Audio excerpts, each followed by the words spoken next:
Ders 1. Kahvaltı seçenekleri. Hey Anna, kahvaltı söz konusu olduğunda hangi marka mısır gevreğini tercih edersin? Genelde tam tahıllı olanı tercih ederim. Daha sağlıklı ve beni daha uzun süre tok tutuyor. Bu harika bir seçim. Tam tahıllı tahıllar besinlerle doludur. Kesinlikle. Ayrıca, önemli olan iyi miktarda lif sağlarlar. Aklınızda favori bir marka var mı? Fındık ve kuru meyvelerin karıştırıldığı olanı gerçekten seviyorum. Güzel bir gevreklik katıyor. Yiyeyim. Ben de bu kombinasyonu seviyorum. Kahvaltıyı bir ikram gibi hissettirir. Evet. Ve bazen ekstra lezzet için üstüne taze meyveler eklerim. Bu akıllıca bir fikir. Belirli meyveleri tercih ediyor musunuz? Muz ve çilek benim favorilerim. Hem lezzetli hem de besleyicidirler. Katılıyorum. Meyveler sağlık için harika olan antioksidanlarla doludur. Kesinlikle. Peki ya sen? Hoşunuza giden bir mısır gevreği markanız var mı? Yulaf ve bal karışımı olan birini seviyorum. Tatlı ama aşırı güçlü değil. Kulağa lezzetli geliyor. Süt veya yoğurtla mı yiyorsun? Genelde yoğurt yemeye giderim. Kremsi ve ekstra protein katar. Harika seçim. Yoğurt, mısır gevreğinin dokusunu gerçekten artırabilir. Evet, kahvaltı parfesi gibi. Hiçbir tane yapmayı denedin mi? Sahip oldum. Yoğurt, mısır gevreği ve meyveleri katmanlamak çok eğlenceli ve görsel olarak çekici. Ayrıca, dengeli beslenmeyle güne başlamanın harika bir yolu. Kesinlikle. Kahvaltı vücudumuzu beslemek için çok önemli bir öğündür. Tamamen katılıyorum. Günün geri kalanı için tonu belirler. Ders 2. Yolunuzu bulmak. Affedersin Anna, en yakın tren istasyonuna nasıl gidileceğini biliyor musun? Tabii ki. Buradan çok uzak değil. Seni oraya götürmemi ister misin? Bu harika olurdu. Bu bölgeye hiç aşina değilim. Sorun değil. Sadece 2 blok boyunca bu caddeden aşağı doğru ilerleyin. Sonra sola dönün. Anladım. Sence oraya yürümek ne kadar sürer? Rahat bir tempoda sadece 10 dakika sürmelidir. Bu mükemmel. Tren istasyonu gündüzleri meşgul mü? Evet, özellikle yoğun saatlerde kalabalıklaşabilir. Belirli bir yere mi seyahat ediyorsunuz? Bir sonraki şehirdeki arkadaşlarımı ziyaret etmek için trene binmem gerekiyor.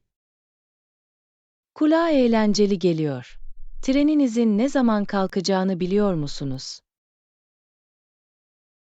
Evet, saat 3'te kalkıyor.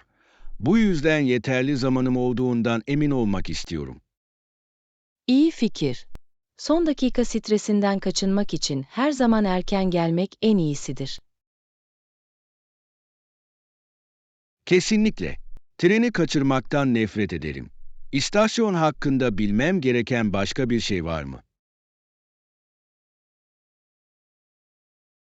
Sadece işaretlerin farkında olun. Genellikle nettirler. Ancak ilk başta biraz bunaltıcı olabilir. İpucu için minnettarım. İstasyonda atıştırmalık alabileceğiniz yerler var mı?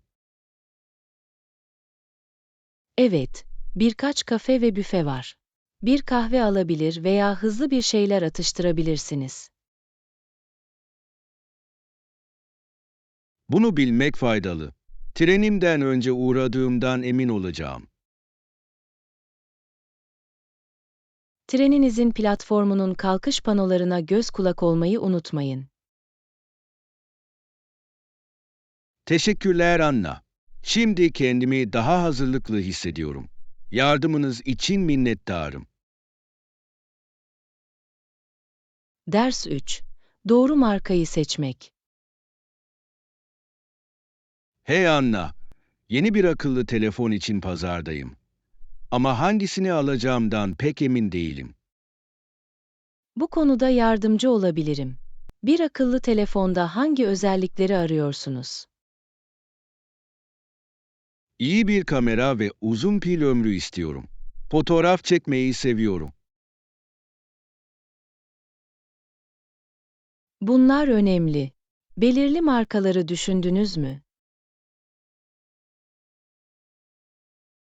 Pek değil. Ama Apple ve Samsung gibi bazı markalar hakkında iyi şeyler duydum. Her ikisi de popüler seçeneklerdir. Apple kaliteli kamerasıyla tanınırken, Samsung harika pil ömrüne sahiptir. Bu doğru. iPhone'larla çekilmiş harika fotoğraflar gördüm. Evet, kamera teknolojisi etkileyici. iOS'u mu yoksa Android'i mi tercih edersiniz? Çoğunlukla Android kullandım. Ancak iOS'u denemeye açığım. Ne düşünüyorsun? iOS kullanıcı dostu ve çok pürüzsüzdür. Ancak Android daha fazla özelleştirme seçeneği sunar. Her ikisinin de avantajları var gibi görünüyor. Peki ya fiyatlar? Genel olarak, Apple daha pahalı tarafta olma eğilimindeyken, Samsung bir dizi seçenek sunar. Bunu bilmek güzel. Hala kaliteli olurken bütçem dahilinde kalmak istiyorum. Genellikle size biraz para kazandırabilecek satışlar veya eski modeller vardır. Bu harika bir fikir. Geçen yılki modellerde fırsatlar arayacağım. Kesinlikle. İhtiyaçlarınıza mükemmel bir şekilde uyan bir şey bulabilirsiniz. Yardımın için minnettarım Anna. Şimdi kararımdan daha fazla güveniyorum. Ders 4. Lezzetli keşifler. Hey Anna, şehir merkezindeki yeni restoranı denedin mi? Evet, geçen hafta sonu oraya gittim ve yemekler çok lezzetliydi. Bunu duyduğuma sevindim. Ne sipariş ettin? Onların özel makarnası ve enfes bir tatlı yedim. Lezzetler inanılmazdı. Kulağa harika geliyor. Makarnayı bu kadar özel yapan nedir? Yemeği gerçekten yükselten eşsiz bir bitki ve baharat karışımına sahipti. Vay canına. Yemeklerin seni böyle şaşırtmasına bayılıyorum. Vejetaryen seçenekleri var mıydı? Evet, keyif alacağınıza eminim harika bir sebzeli tavada kızartmaları vardı. Harika. Her zaman iyi vejetaryen yemekler arıyorum. Kesinlikle kontrol etmelisin. Ambiyans da çok davetkardı. Bu bir bonus. Arkadaşlarınızla veya ailenizle mi gittiniz? Birkaç arkadaşımla gittim. Farklı yemekleri paylaşarak harika zaman geçirdik. Yemek paylaşmak her zaman deneyimi daha keyifli hale getirir. Kesinlikle. Birkaç meze bile denedik ve hepsi lezzetliydi. Mezeleri denemeyi seviyorum. Bir tabakta mini yemek macerası gibi. Evet, ve çeşitli tatları tatmak için harika bir yol. Katılıyorum. Yani yakın zamanda geri dönmeyi planlıyor musun? Kesinlikle. Menülerini daha fazla incelemek istiyorum. Denenecek çok şey var. Tekrar gittiğinde haber ver. Katılıp sebzeli tavada kızartmayı denemeyi çok isterim. Kesinlikle. Birlikte daha lezzetli yemekler keşfetmek eğlenceli olacak. Bir sonraki mutfak maceramızı bekleyemem. Ders 5. Gizlilik önemlidir. Hey Anna, son gizlilik ihlalini duydunuz mu? Evet, aldım. Bugünlerde büyük bir endişe haline geliyor. Bunun hakkında ne düşünüyorsun? Bence endişe verici. İnsanların kişisel bilgileri risk altındadır. Kesinlikle. Verilerimizden herhangi birinin çevrimiçi olarak güvenli olup olmadığını merak etmenizi sağlar. Doğru mu? Son zamanlarda sosyal medyada paylaştığım şeyler konusunda daha dikkatli oldum. Bu akıllıca bir hareket. Kişisel bilgilerin sınırlandırılması gizliliğinizin korunmasına yardımcı olabilir. Ayrıca hesaplarım için iki faktörlü kimlik doğrulama kullanmaya başladım. Harika fikir. Ekstra bir güvenlik katmanı ekler. VPN'leri duydunuz mu? Evet, bir VPN, çevrimiçi etkinliklerinizi gizli tutmanıza yardımcı olabilir. Bir tane kullandın mı? Sahip oldum. Özellikle halka açık Wi-Fi kullanırken kendimi daha güvende hissetmemi sağlıyor. Bu iyi bir nokta. Genel ağlar kişisel veriler için riskli olabilir. Kesinlikle. Güvende olmak üzülmektense daha iyidir. Bilgilerinizi korumak için başka ne yaparsınız? Şifrelerimi düzenli olarak güncelliyorum ve aynı şifreyi farklı hesaplar için kullanmaktan kaçınıyorum. Bu çok önemli.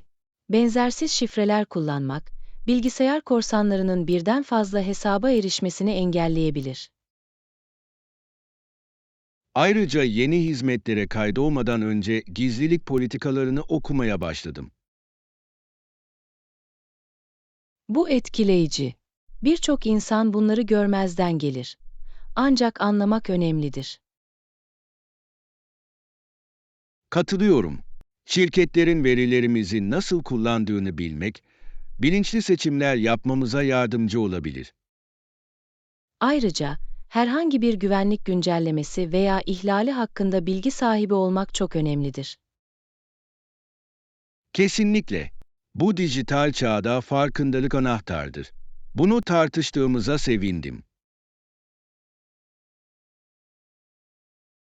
Ders 6. Yeni şeyler denemek.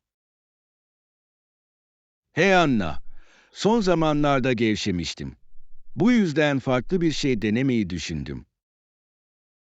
Kulağa ilginç geliyor. Aklında ne var? Yeni bir hobi edinmeyi düşünüyordum. Herhangi bir öneri var mı?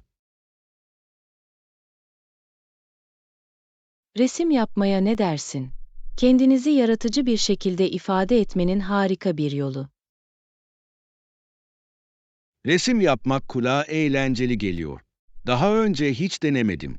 Başlamak için neye ihtiyacım var? Sadece boya, fırça ve tuval gibi bazı temel malzemeler. Kağıttan bile başlayabilirsiniz. Bu kulağa çok pahalı gelmiyor. Stres giderici olarak da kullanabilirim. Kesinlikle. Birçok insan sanatı rahatlatıcı ve tedavi edici bulur. Ne tür bir resim ilginizi çekiyor? Henüz emin değilim. Belki manzaralar veya soyut sanat. İkisi de harika seçenekler. Manzaralar sakinleştirici olabilirken, soyut sanat daha fazla özgürlük sağlar. Bu mantıklı. Benzersiz bir şey yaratma fikrini seviyorum. Başlamanıza yardımcı olacak bazı çevrimiçi eğitimlere de göz atabilirsiniz. İyi fikir. Dalmadan önce bazı teknikleri öğrenmek faydalı olacaktır. Kesinlikle. Başkalarını izlemek kendi tarzınıza ilham verebilir. Başka hobileri düşündün mü? Yemek yapmayı da düşündüm. Yeni yemekler yapmayı öğrenmek istiyorum. Yemek yapmak harika bir seçimdir. Lezzetleri denemek pratik ve eğlencelidir. Kesinlikle. Ayrıca yemek yemeyi seviyorum. Bu yüzden kendi yemeklerimi yapmak harika olurdu. Basit tariflerle başlayabilir ve yavaş yavaş daha karmaşık olanları deneyebilirsiniz. Bu sağlam bir plan gibi geliyor. Makarna yemekleriyle başlayabilirim. Makarna mükemmel bir seçimdir. Keşfedilecek çok fazla varyasyon var. Hem resim yapmaya hem de yemek yapmaya başlamak için sabırsızlanıyorum. Ders 7. Kurnaz sohbetler. Hey Anna, el yapımı el sanatlarını seviyorum. Bu hafta sonu yerel bir pazar olduğunu duydum.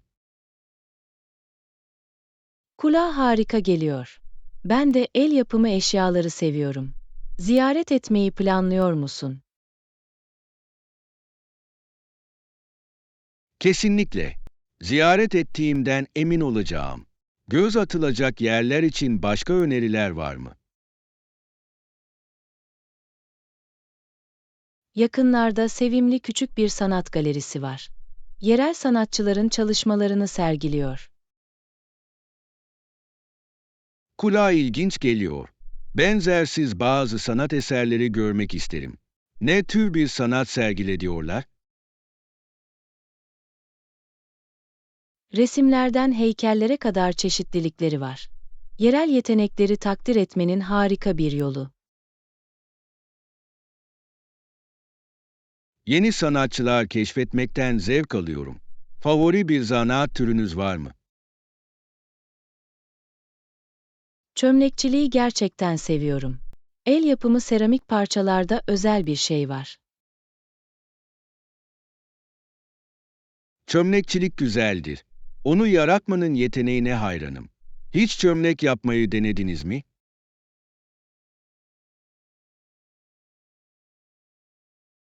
Bir keresinde ders aldım.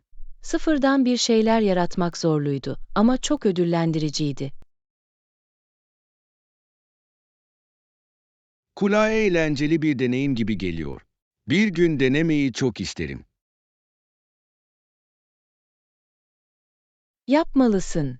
Rahatlamak ve yaratıcılığınızı ifade etmek için harika bir yol. Bunu kesinlikle listeme ekliyorum. Peki ya herhangi bir zanaat atölyesi? Evet, önümüzdeki ay mum yapımı atölyesi var. Çok eğlenceli olabilir. .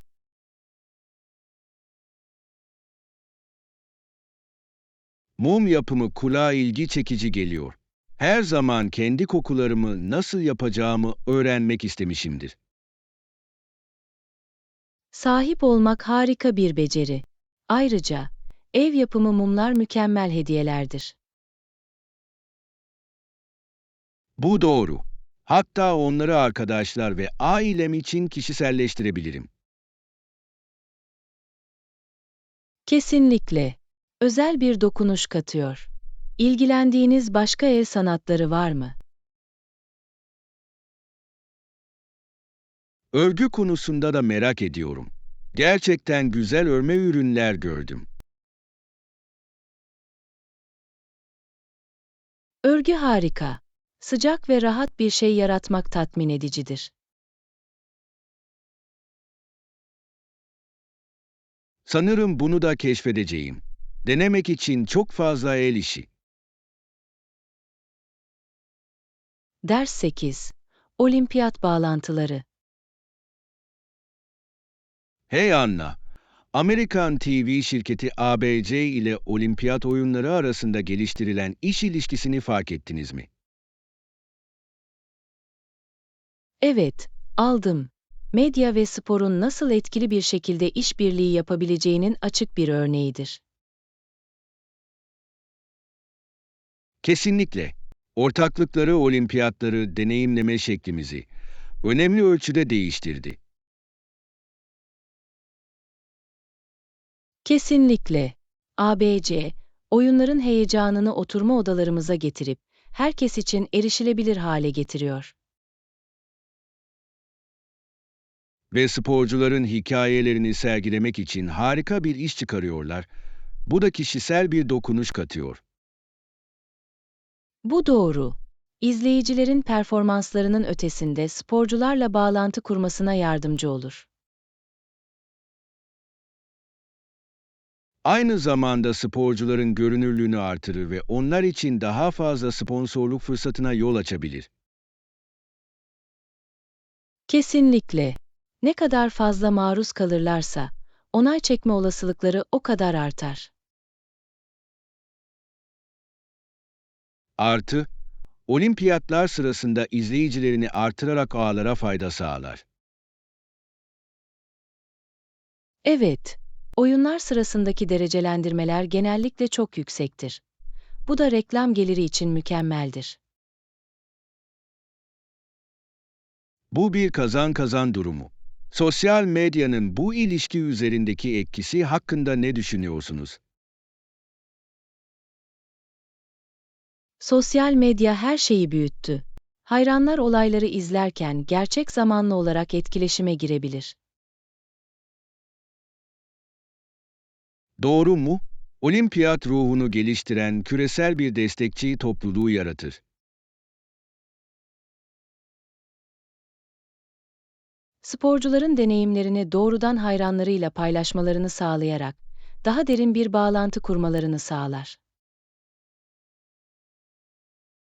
Teknolojinin spor etkinliklerini takip etme şeklimizi nasıl değiştirdiği büyüleyici. Kesinlikle. Ağlar ve spor arasındaki ilişkinin gelecekte nasıl gelişeceğini merak ediyorum. Sanal gerçeklik seçenekleri gibi izleyiciler için daha da etkileşimli deneyimler hayal edebiliyorum. Bu inanılmaz olurdu. Stadyumda olduğunuzu hissettiğinizi hayal edin. Kesinlikle. Spor yayıncılığının geleceği gerçekten heyecan verici görünüyor. Bundan sonra hangi yeniliklerin geleceğini görmek için sabırsızlanıyorum. Ben de hem spor hayranları hem de endüstri için heyecan verici bir zaman. Ders 9. Proje zaman çizelgeleri. Hey Anna, proje tamamlama zaman çizelgesinin çok iddialı olduğuna inanıyorum. Bunu tartışabilir miyiz? Tabii ki. Hangi belirli bölümlerin gerçekçi olmadığını düşünüyorsunuz?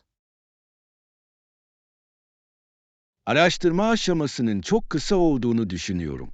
Kaliteli verileri toplamak için daha fazla zamana ihtiyacımız var.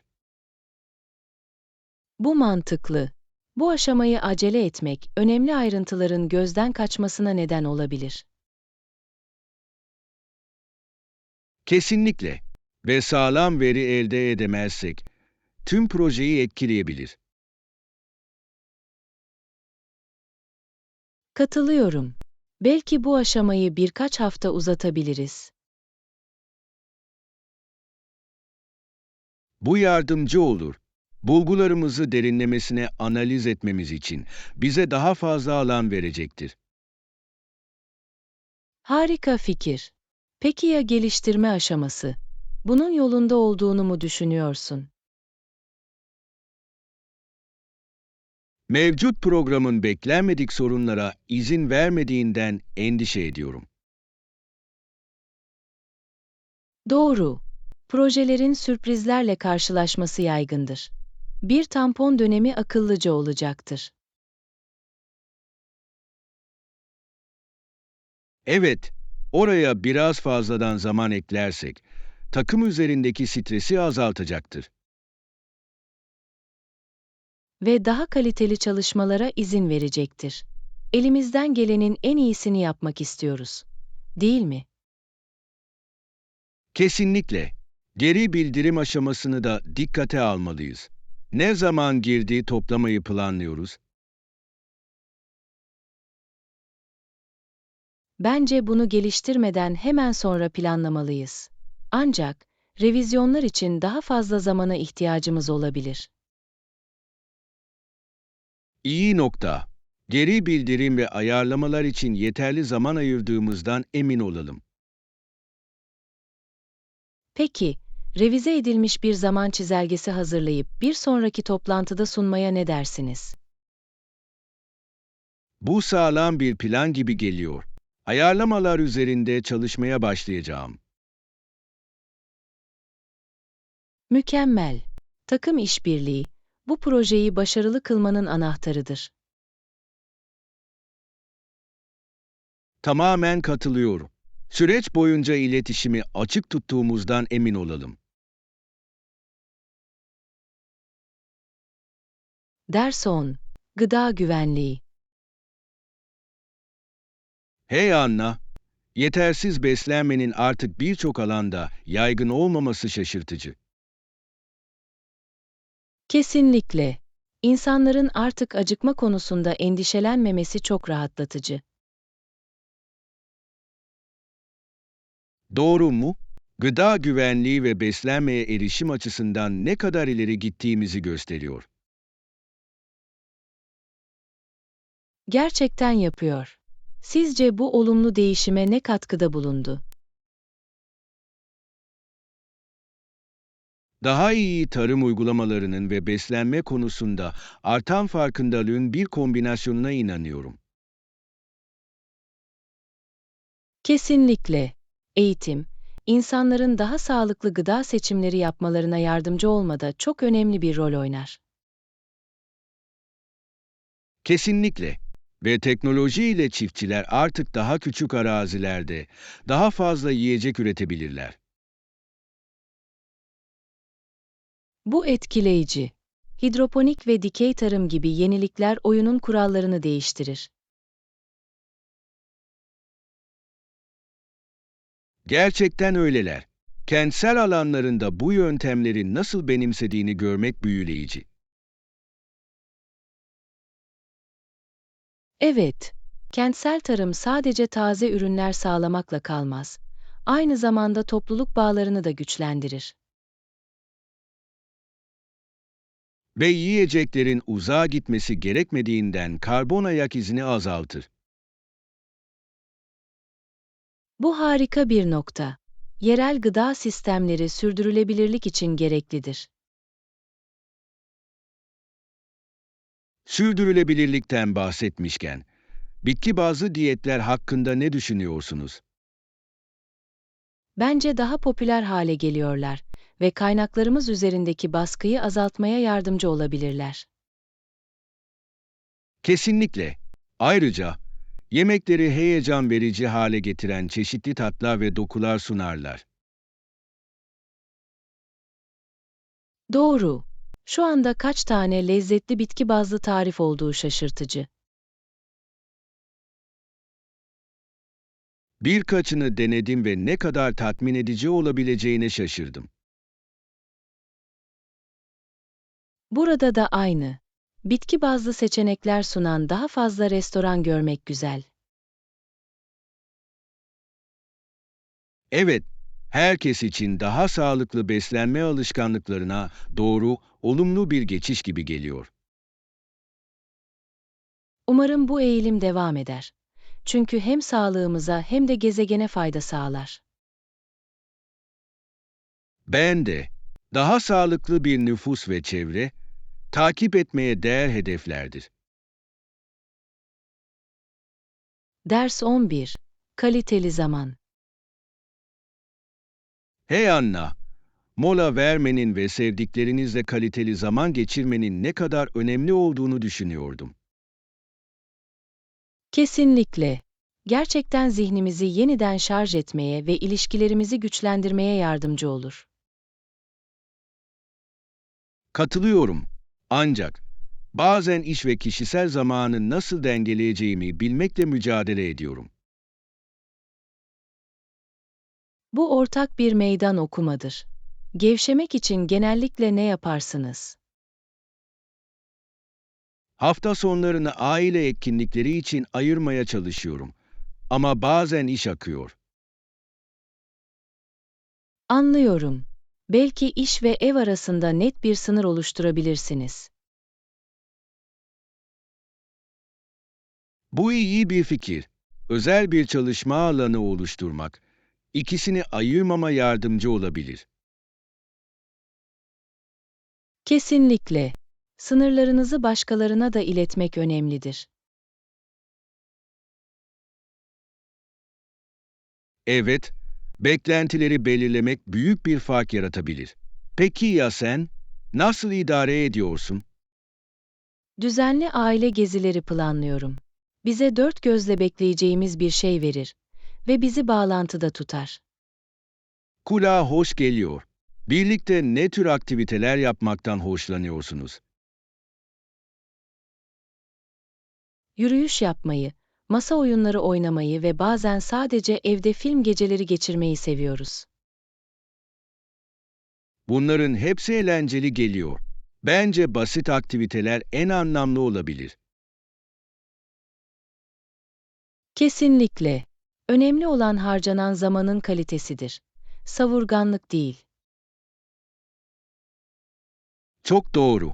İşleri karıştırmak için yeni aktiviteler denemeyi düşündünüz mü? Evet, bu hafta sonu birlikte yeni bir tarif pişirmeyi denemeyi planlıyoruz.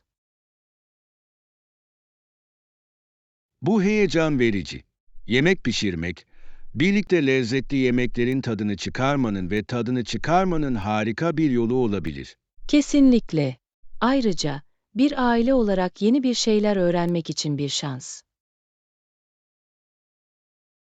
Bu fikri seviyorum. Bir aile yemek gecesi de önermeliyim. Kesinlikle yapmalısın. Kalıcı anılar ve belki daha sonra paylaşmak için eğlenceli hikayeler yaratacak. Mutfaktaki kahkahaları ve ekip çalışmasını zaten hayal edebiliyorum. Ders 12. Son tarihleri toplantı. Hey Anna, proje son tarihini karşılamak için doğru yolda mıyız? Korkarım bir gün kaçırabiliriz. Hala tamamlanması gereken birkaç görev var. Bu endişe verici. Gecikmelere hangi görevler neden oluyor? Esas olarak son inceleme ve test aşamaları. Beklediğimizden daha uzun sürüyorlar. Anlıyorum. İşleri hızlandırmak için kaynakları yeniden tahsis etmeyi düşündük mü?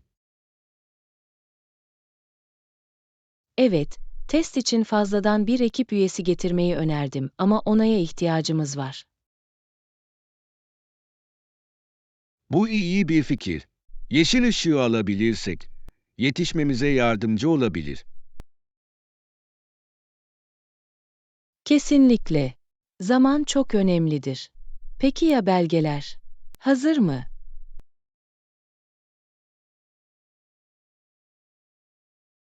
Henüz değil. Ama test devam ederken üzerinde çalışmaya başlayabilirim. Bu yardımcı olur. Daha sonra karışıklığı önlemek için her şeyin doğru bir şekilde belgelendiğinden emin olmalıyız. Kesinlikle. Net belgeler, teslim işlemini daha sorunsuz hale getirecektir. Potansiyel gecikme hakkında paydaşlarla iletişim kurmamız gerektiğini düşünüyor musunuz? Evet, şeffaflık önemlidir. Onları daha sonra değil erken bilgilendirmek daha iyidir. Kabul ettim. Sence bunu nasıl ifade etmeliyiz? Durumu açıklayabilir, kaliteye olan bağlılığımızı vurgulayabilir ve yeni bir zaman çizelgesi sağlayabiliriz. Kulağa mantıklı geliyor. Elimizden gelenin en iyisini yaptığımızı anlamaları önemli. Kesinlikle. Onlar için kısa bir güncelleme hazırlayalım. Bu konuşmadan sonra bir şeyler hazırlayacağım. Mükemmel. Geri bildirimlerini aldıktan sonra planlarımızı buna göre ayarlayabiliriz. İyi plan, ekip çalışması. Bu zorluğun etkili bir şekilde üstesinden gelmemize yardımcı olacaktır. Evet, biraz fazladan çabayla başarabileceğimiz için iyimserim. Ben de. Odaklanalım ve bu son görevleri birlikte ele alalım. Ders 13. Manzaralı maceralar. Hey Anna, doğal yerlere bir sonraki seyahatimizi düşündün mü? Evet, doğaya yakın olduğu sürece mutluyum. Güzel manzaraları seviyorum.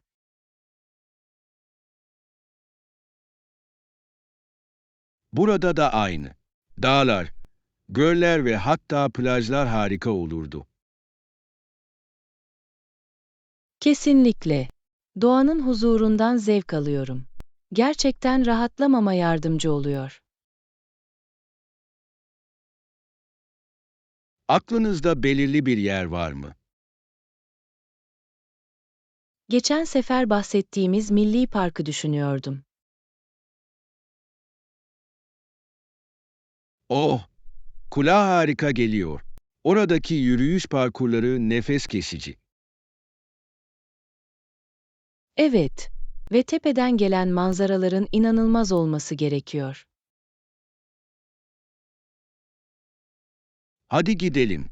Rezervasyonla kendimizi şaşırtmaya ne dersiniz? Eğlenceli bir fikir. Yolculuğumuza bir macera unsuru katacak. Kesinlikle. Herhangi bir beklenti olmadan keşfedebilir ve yolculuğun tadını çıkarabiliriz. Buna bayılıyorum. Ayrıca, yol boyunca yeni noktalar keşfetmek heyecan verici olacak. Doğru. Bazen en iyi deneyimler kendiliğinden kararlardan gelir. Kesinlikle. Yürüyüş dışında dahil etmek istediğiniz başka aktiviteler var mı? Belki geceleri biraz yıldız gözlemi, oradaki gökyüzünün çarpıcı olduğunu duydum. Kulağa mükemmel geliyor. Yıldızları izlemekten ve sadece anın içinde olmaktan zevk alıyorum. İzlediğiniz için teşekkürler.